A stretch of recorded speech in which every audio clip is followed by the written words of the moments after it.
व अला आलिहि व अस्हाबिहिल मुकर्रमीन इंदह। अम्मा बाद फ़अऊज़ु बिल्लाहि मिनश शैतानिर रजीम। बिस्मिल्लाहिर रहमानिर रहीम। वक़ुर रब्बी ज़िदनी इल्मा। सदक़ल्लाहुल अज़ीम व सदक़ रसूलुहुन नबियुल अमीनुल करीम। बलगल उला बिकमालिही कशफत तुजा बिजमालिही हसनत जमीउ खिसालिही सल्लु अलैहि व आलिही। दुरूद पाक का नजराना बारगाह अक़ीदत में पेश करें। अल्लाहुम्मा सल्लि अला सय्यिदना व नबियना शफीअना हबीबना मौलाना मुहम्मदिन बारिक वसल्लिम सलातु व सलामुन अलैका या रसूलुल्लाह सल्लल्लाहु तआला अलैहि वसल्लम। इस बेहतरीन और पुरअनवार महफिल में तशरीफ़ लाने वाले तमाम हाज़रीन व हाज़िरात, मुअल्लिमीन व मुअल्लिमात और हमारी प्यारी तालिबात, अस्सलामु अलैकुम व रहमतुल्लाहि तआला व बरकातुहू। आप हजरात सोच रहे होंगे कि मैंने माइक अपना इस तरफ क्यों कर लिया, हालांकि आप यहाँ बैठे। इसकी वजह यह है कि आज की महफिल का चिराग और आज की महफिल का मरकज ये तालिबात है।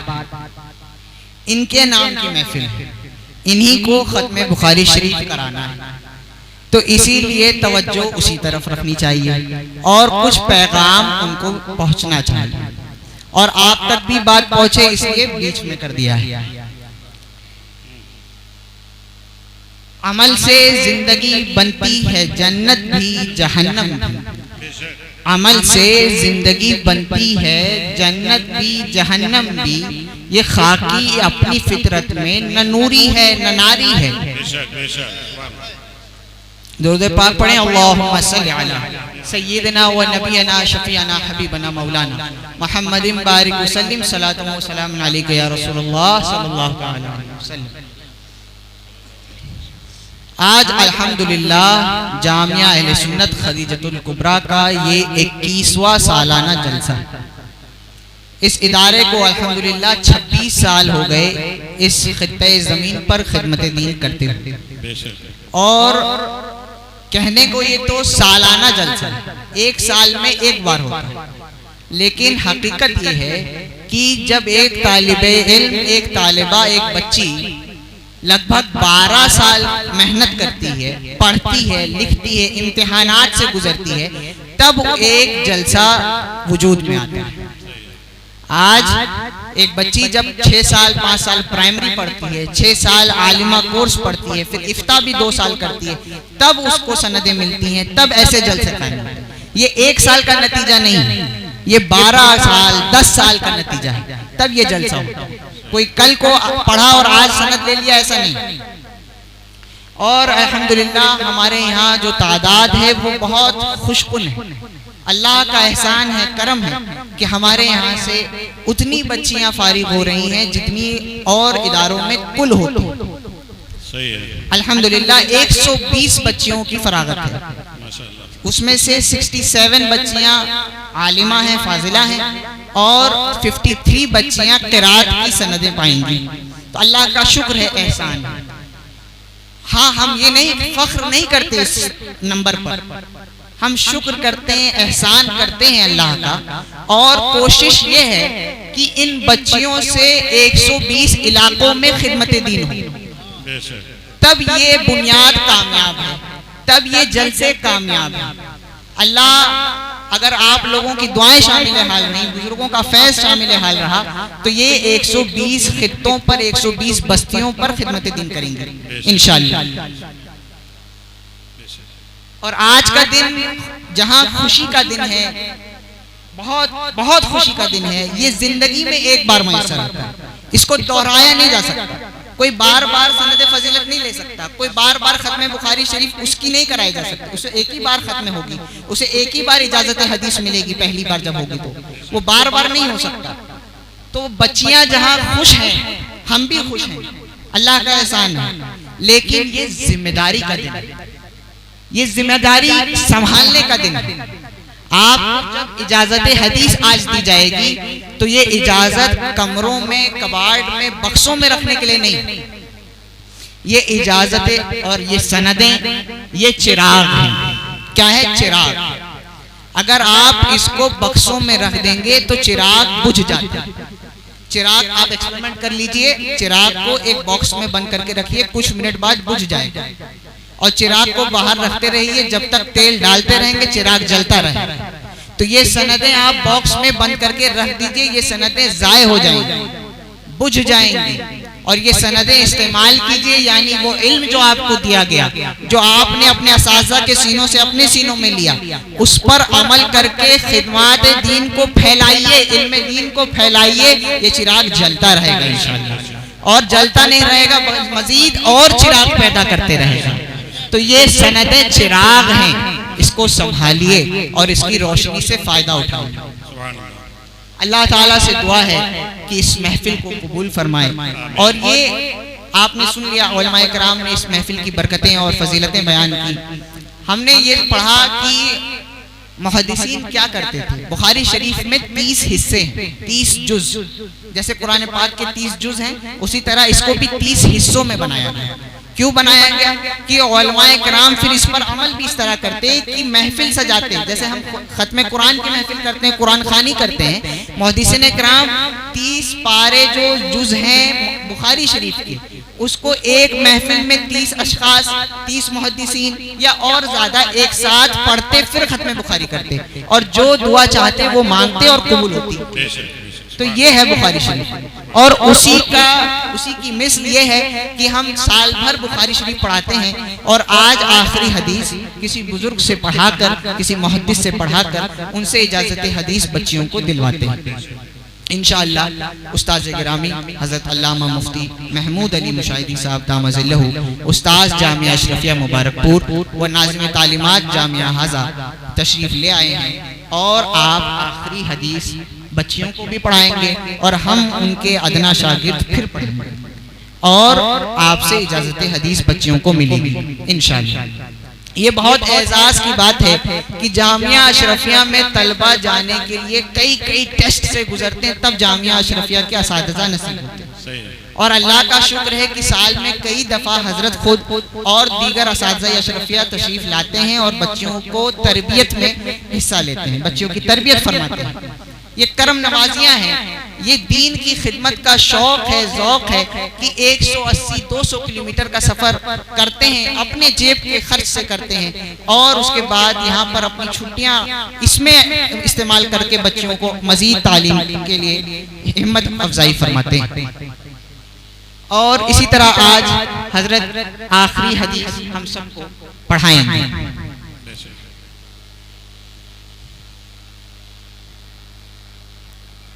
आम उलूम जो हैं, जो दूसरे इल्म हैं, बहुत से इल्म हैं, इल्म दुनियावी है, इल्म साइंस है, इल्म मैथ्स है, इल्म फिलॉसफी है, तो जो दूसरे इल्म हैं, आप गौर करें कि उन उलूम में जो प्रोफेसर होते हैं, जो साइंटिस्ट होते हैं, जो उसके माहिर होते हैं, जब किसी फॉर्मूले पे पहुंच जाते हैं, किसी नतीजे पे पहुंच जाते हैं, तो उसको महफूज करके रख लेते हैं, उसको सेव कर लेते हैं, कॉपीराइट कर लेते हैं कि अब उस फॉर्मूले पर कोई अमल नहीं कर सकता।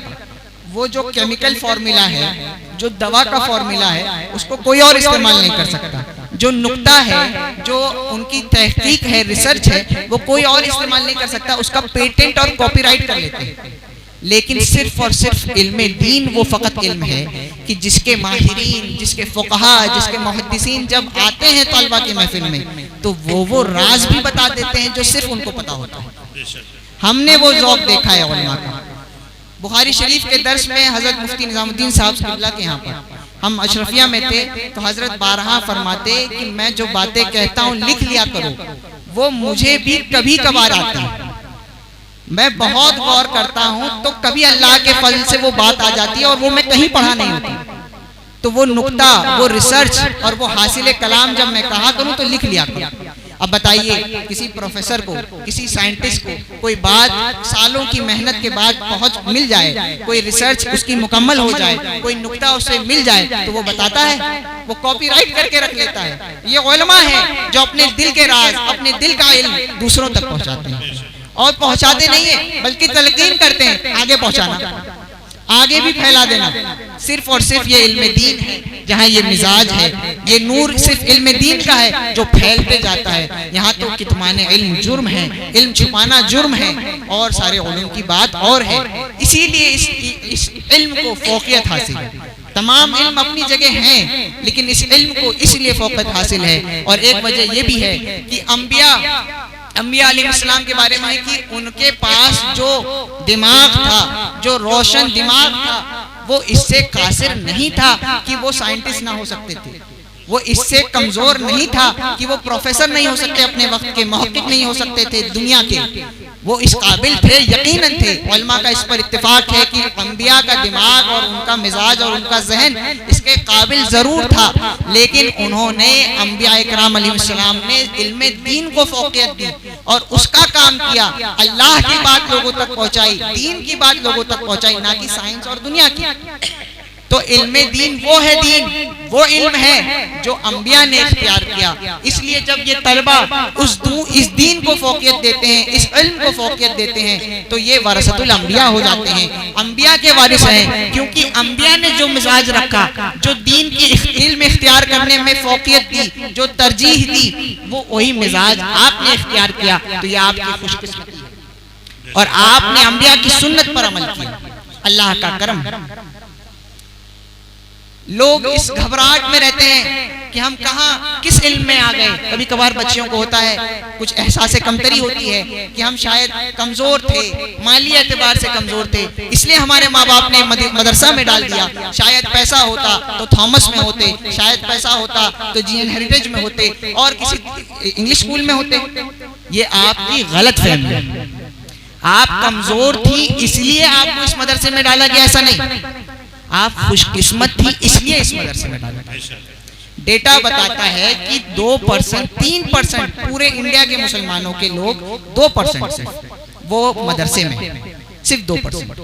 ठीक है, अगर ये डेटा वाकई 2%, हम तो उससे कम समझते हैं, लेकिन 2% भी मान लें तो आप सोचिए 2% हैं जो दीन के लिए हैं और वो आप हैं। अल्लाह का करम। आप 98 की मेजॉरिटी में नहीं, आप खास लोग हैं, आप मखसूस हैं। आपको अल्लाह ने चुना कि पूरे इंडिया में जो मखसूस होंगे, जो मेरा दीन पढ़ेंगे और दीन फैलाएंगे, वो आप हैं। आप कमजोर नहीं, आप मखसूस हैं, आप खास हैं। तो एहसास कमतरी में बिल्कुल आपको नहीं जाना है। आप खास लोग हैं और खास लोगों की खास जिम्मेदारियां होती हैं। कोई खास ऐसे नहीं हो जाता। किसी के पास दौलत है तो वो खास है एक नुक्ते से, तो उसकी जिम्मेदारी भी खास है। उसको दीन की खिदमत करनी है, उसे अपने माल को दीन पे खर्च करना है। किसी के पास इल्म की दौलत है तो उसकी खास जिम्मेदारियां हैं। एक औरत अगर नेक हो तो उसकी औलाद नेक होगी, उसकी नस्ल नेक होगी। लेकिन एक औरत अगर आलिमा हो और बाफैज हो, बाअमल हो, तो एक मुआशरा बाअमल होगा, एक मुआशरे की इस्लाह होगी।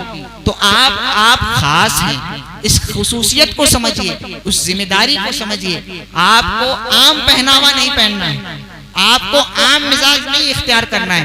हम पढ़ रहे थे फतावा रज़विया शरीफ 3री जिल्द बाब तयम्मुम में आला हज़रत ने उस बयान में फरमाया कि अगर कोई औरत, जैसे कि शरीफ ज़ादियाँ हैं बरेली की, आला हज़रत ने मिसाल दी कि वो इस कदर शरीफ हैं, बाहया हैं कि उन्होंने अपने मोहल्ले का कुआं भी नहीं देखा।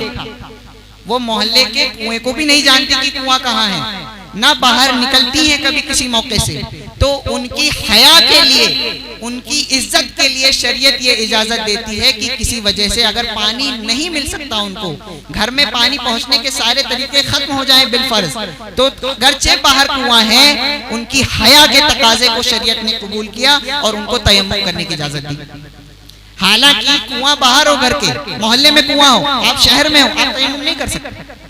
लेकिन आला ने फरमाया जैसे बरेली की शरीफ ज़ादियां इतनी बाहया हैं कि वो घर से निकलती भी नहीं, उनको तो अपना कुआं भी नहीं पता कि मोहल्ले का कहाँ है। तो शरीयत ये नरमी देती है कि आप घर में बैठिए, आप अपने हयात पर बाकी रहिए, आप अपने शर्म को कबूल करिए और बचाए रखिए और आप तयम्मुम करके नमाज पढ़िए।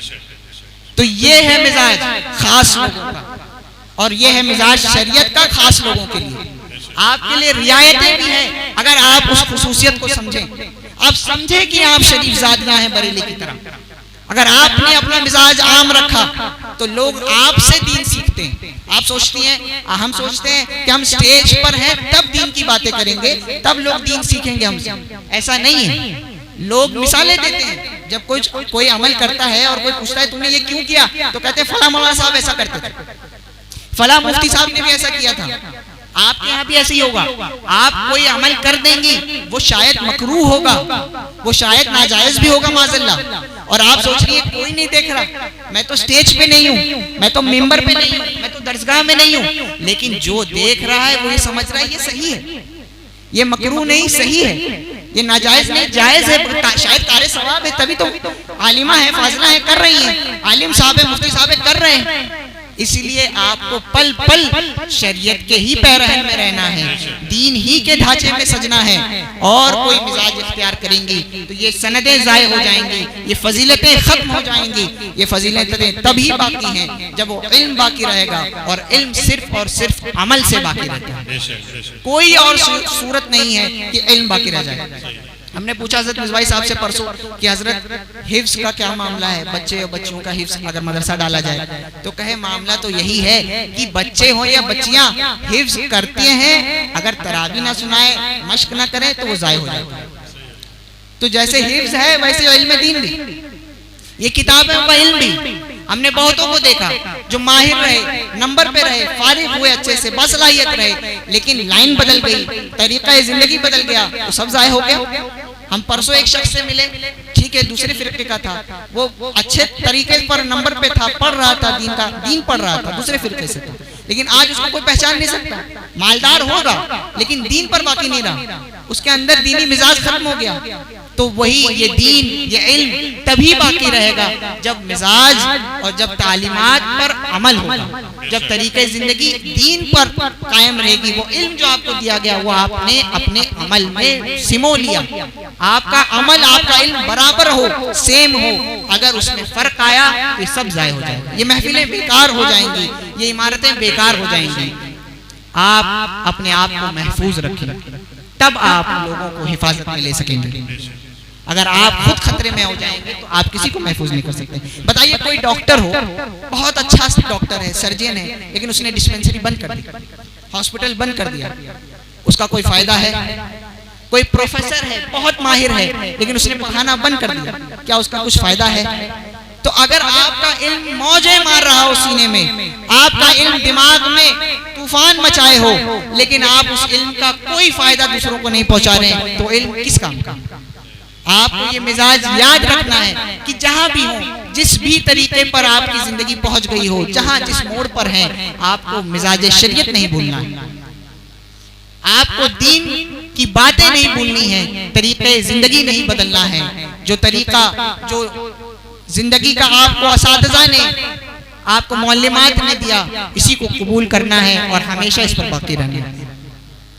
एक मुख्तसर सी बात है जो तालिबात की है, जो मुझे कल बुरी लगी, मैं उस पर आपकी तंबीह चाहता हूँ। कल मैंने एक वो देखा, क्या कहते हैं, दावतनामा, किसी बच्ची का दावतनामा था, पढ़ा था मैंने, उसको उठाया, उसमें तमाम मौलिमीन का नाम था, असातिज़ा थे उनका नाम था, लेकिन मौलिमात में से किसी का नाम नहीं था।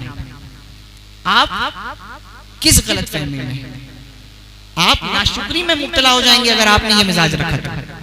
जिस तरह ये मौलिमीन ने बेशक आपको पढ़ाया है, उसी तरह मौलिमात ने भी आपको पढ़ाया है। उन मौलिमात की अगर आपने एहसान फरामोशी की तो सब ज़ाय हो जाएगा। किसी एक उस्ताद की भी अगर कोई बेहुरमती करता है तो उसका इल्म ज़ाय हो जाता है। अगर आप भूल जाएंगे कि आपको प्राइमरी में किसने पढ़ाया था, आप भूल जाएंगे कि आपको तहतानिया फौकानिया में किसने पढ़ाया था, आपको सिर्फ ये याद है कि बुखारी शरीफ किसने पढ़ाई थी, तो सब ज़ाय हो जाएगा। ये इल्म तभी बाकी रहेगा जब अव्वल से आखिर तक के तमाम असाज़ा की आप खिदमत का, आप उनकी तरबियत का एतराफ़ करेंगे। तो इंशाअल्लाह इसको बदलिए और सबका एतराफ़ कीजिए, या कम से कम मजमूई तौर पर लिखिए कि बशुक्रिया तमाम मौलिमीन व मौलिमात। ठीक है इंशाअल्लाह। और हम हदिया तशक्कुर पेश करते हैं उन तमाम लोगों का जो बंबई से तशरीफ लाए।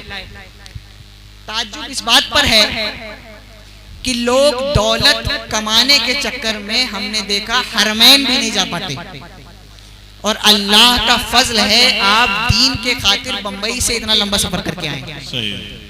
ये शुक्र एहसान मानिए अल्लाह का कि अल्लाह ने ये तौफीक दी। हम भी बहुत खुश हैं, शुक्रगुजार हैं आपके कि आपने दीन के काम के लिए, इस दीनी महफिल के लिए अपना कारोबार छोड़कर आप अपने घरों से इतने लंबे सफर पर आए। अल्लाह का शुक्र है। अल्लाह आपको मजीद इस्तिकामत अता फरमाए। हमारे अराकीन, हमारे मुआविनीन, उन सब का शुक्रिया जो उन्होंने जो ये मिजाज रखा है कि हमारा मदरसा खालिस दीनी काम के लिए होना चाहिए।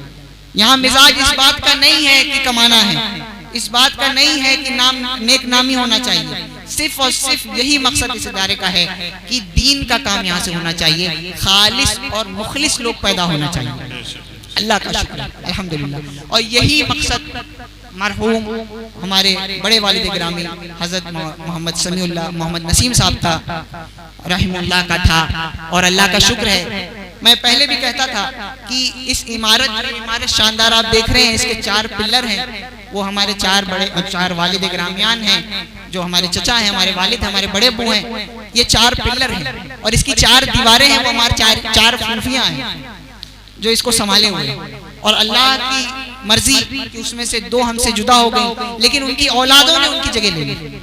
मजीद खानदान के अफराद तैयार हो गए कि ये किला ज़ाये नहीं होना चाहिए, ये किला, ये रोशनी चमकते रहना चाहिए जैसा हमारे बुजुर्गों ने जिस नीयत से कायम किया था। और जो लोग अगर ये सोचते हो कि इस मदरसे की बुराई हम कर देंगे, इस मदरसे को हम नुकसान पहुंचा देंगे, तो शायद हाजी साहब से हमारा बदला पूरा हो जाएगा कोई बात का, शायद हमारा हसद पूरा हो जाएगा, हमारा कीना काम आ जाएगा। तो याद रखिए ये किसी हाजी साहब का मदरसा नहीं, ये किसी फला साहब का मदरसा नहीं।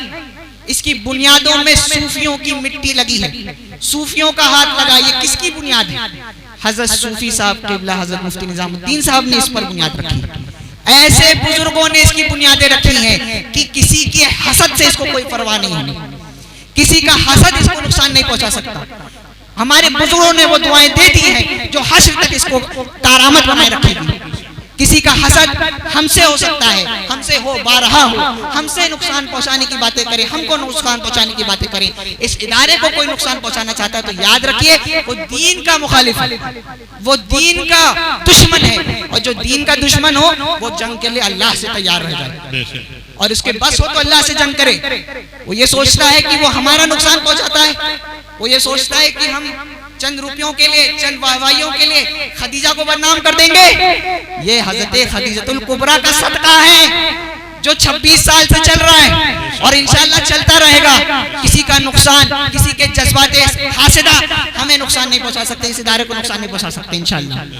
और ये याद रखिए ये जज्बात ऐसी नहीं, ये आपको भी तलकीन है जो मुआविनीन है, अराकीन है। आप जब तक मुखलिस रहेंगे बुजुर्गों के दुआएं काम आती रहेंगी, जो औलिया जो उलमा आते हैं उनकी दुआएं काम आती रहेंगी। आपने अगर अपनी नियतों में फर्क किया तो ये दुआएं काम नहीं आएंगी। आपकी नियतें मुखलिस रहना चाहिए, दीनी मिजाज और खिदमत दीन का मिजाज चाहिए। अगर नाम और नमूद आपके दिल में आया तो सब जाय हो जाएगा और किसी हासिद को कोई नहीं रोक पाएगा, किसी बदखा को कोई नहीं रोक पाएगा। ये दुआएं तब तक ढालें जब तक आप मुखलिस हैं। अपने दिलों को संभालिए और अपने मिजाज को दीनी बनाइए। और इन बच्चों की परवरिश, इनकी तरबियत के लिए इनके वालिदैन ने हमको दिया, इनको हमारे हवाले किया, तो इनके लिए जो बन पड़े करिए और इनकी तरबियत और तालीम में कोई कमी ना आए, इसका ख्याल हमारी जिम्मेदारी है। अल्लाह ताला से दुआ है कि हम सबको दीनी मिजाज अता फरमाए। एक आखिरी वाक़या मैं सुना दूं, उसके बाद अपनी जगह लूं। अल्लामा इब्न जौज़ी ने अपनी किताब उयूनुल हिकायात में वाक़या नक़ल किया। बनु उमय्या की खिलाफत का दौर है। एक मालदार शख्स जंग के लिए मैदान और सरहद पर चले गए। वो जवान थे, उनकी ज़ौजा उम्मीद से थी और वो चले गए। उन्होंने अपनी ज़ौजा को, अपनी मोहतरमा को 30,000 दीनार दे के गए कि मैं जंग के लिए जा रहा हूँ, हिफाजत की जरूरत है किंगडम को, मैं जा रहा हूँ बॉर्डर पर, तुम अपनी भी हिफाजत करना, परवरिश करना, जो बच्चा पेट में है उसकी भी हिफाजत तुम्हारी जिम्मेदारी। ये 30,000 दीनार है। वो चले गए। एक लंबे वक्फे और एक लंबे जमाने के बाद वो आए, लगभग 26-27 साल बाद वो आए। इस कदर जंग थी, ये माहौल बॉर्डर पे नाजुक था, वो ना आ सके। 26 से 27 साल बाद वो आए और घर पे जब दस्तक दी तो एक नौजवान खूबसूरत शख्स ने दरवाजा खोला। ये दोनों एक दूसरे को नहीं पहचानते थे, तो ये जंगी लिबास में थे, सोल्जर थे। उस शहजादे ने पूछा कि कौन है आप, क्या हमारे घर पर हमला करने आए, जंग के सामान के साथ आए? तो उन्होंने कहा नहीं, मैं हमला नहीं करने आया, लेकिन तुम बताओ तुम मेरे घर में क्या कर रहे हो। दोनों ये सब अब बहस होने लगी। उतने में मोहल्ले के लोग आए और इनकी मोहतरमा ने अंदर से आवाज सुनी, और जब सुना कि मैं वो हूँ जो 27 साल पहले चला गया था और अब लौट कर आया हूँ, तो उनकी मोहतरमा ने आवाज अंदर से दी कि हाँ ये मेरे शौहर हैं, और सुन लीजिए ये आप ही का बेटा है। वो थे अब्दुर्रहमान उनका नाम था, और उनके साहबजादे का नाम था रबिया। ठीक है, अब ये वाकया हो गया, घर में गए, खाना पीना हुआ, सब कुछ हो गया, आराम हुआ। उसके बाद उन्होंने अपनी अहलिया से पूछा कि बेगम हमने आपको 30,000 दीनार दिए थे, उसका क्या बना? तो बेगम ने कहा कि आप टेंशन मत लीजिए, मैंने उसे महफूज जगह दफन कर दिया, बाद में आपको बता दूंगी। उन्होंने कहा ठीक है। अच्छा अभी पहले बता दूं 30,000 दीनार कितना होता है? 30,000 दीनार समझ में नहीं आ रहा होगा, 135 किलो सोना होता है। अब आप जोड़िए कितना होता है, 135 किलो सोना। तो इससे समझ में आया कि वो बहुत मालदार थे, उसके बावजूद दीन के लिए बॉर्डर पे थे, दीन के लिए जिहाद में थे। ठीक है, ये बात याद रखिएगा, 135 किलो सोना।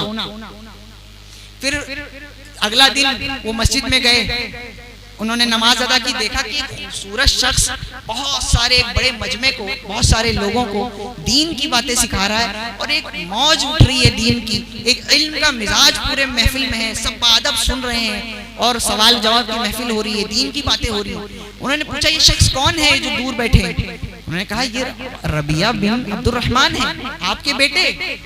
उन्होंने कहा मेरा बेटा आलिम है, ऐसा बाफैज जो पूरे मजमे को संभाले हुए, ये तो समंदर मालूम होता है इल्म का। वो बहुत खुश हुए, घर आए, अपनी बीवी को पूछा मेरा बेटा आलिम बन गया, तुम्हारा साहबजादा तो बहुत बड़ा आलिम है। ऐसा लग रहा था कि समंदर है एक इल्म का, और इल्म की मोतियां बिखेर रहा है।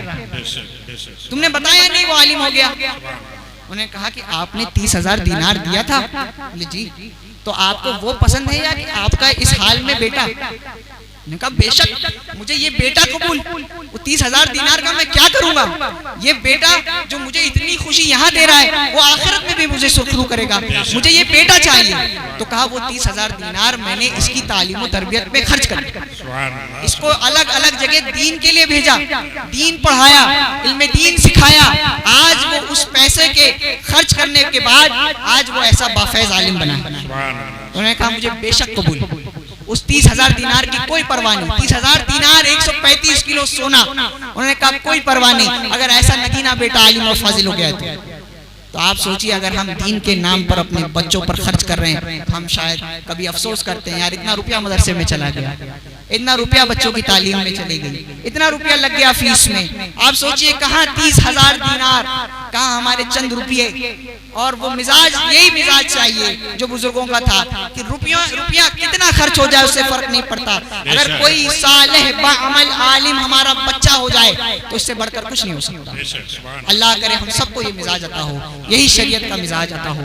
अल्लाह ताला इस महफिल को कबूल फरमाए, मुआविनीन और मुखलिसीन को और हिम्मत अता फरमाए, उनके लिए जो भी मसाइल हैं उसको हल फरमाए, और इस महफिल बाबरकत महफिल की बरकतें हम सबको नसीब फरमाए।